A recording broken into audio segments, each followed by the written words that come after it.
ตั้งพิมพ์ติดปั๊บเขากากาดกระดานเอากระดานมากาดเป็นสั้นขึ้นมองไรมันมองนี้อันนี้ขั้นตอนที่สองก็เขาก็เอาดินที่เขาสับไว้ดินเหนียวสับ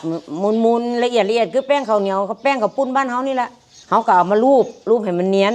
พอเขาขึ้นเนียนรูปเนียนแล้วเอาปากข้างอย่างข้างไว้เรียบร้อยแล้วเขาก็เอาปูนมาขึ้นสั้นแรกพอปูนสั้นแรกเสร็จตัวเขาก็ขึ้นสั้นสองพอเขาขึ้นสั้นสองแล้วสั้นสองมันเสร็จตัวเขาก็ขึ้นสีเขาก็หูดฟิล์มให้มันเนียนให้มันสวยพอถึงตอนเช้ามาประมาณตีสี่ลุกขึ้นมาแกะพิมพ์ข้างในพอเขาแกะพิมพ์ข้างในออกแล้วเขาก็ขูดดินออกเขาก็ตอตูดแล้วเขาก็สาดข้างในรอให้องค์มันแห้งแล้วเขาก็ไปขายถ้าเฮ็ดหน่อยมันก็แล้วไว้การเฮ็ดองค์นี่ต้องเฮ็ด3 คนขึ้นไป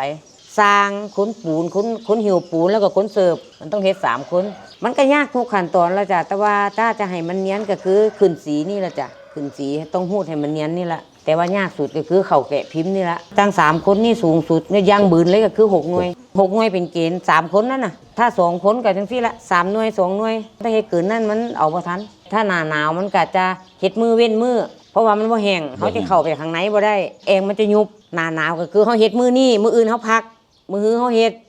แต่ถ้าหน้าร้อนเขาเฮ็ดมือนี่ตอน4เขาแกะได้เลยเพราะว่ามันปูนมันเซฟตัวทัน